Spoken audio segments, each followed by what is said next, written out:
Hi, it's Jose Cardell on my Lab6. Here we have the current source circuit, where we have the potentiometer at this point right here.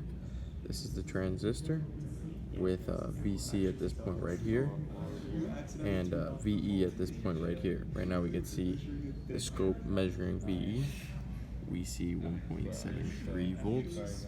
I take my scope, move it over here, VC, see 4.81. This makes sense because when I remove my potentiometer and I measure the resistance,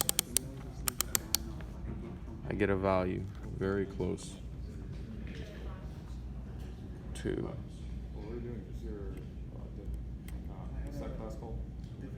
0.06.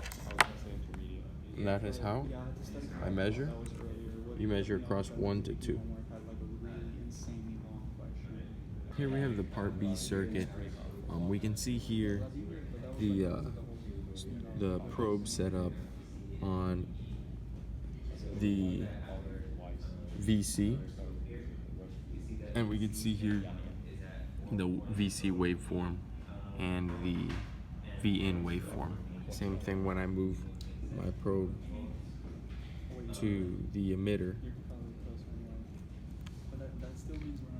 We see a change here.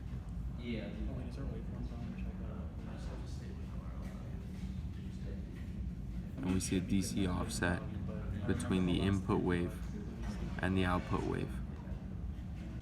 Here we can see the network sweep of the voltage amplifier circuit on the VC output.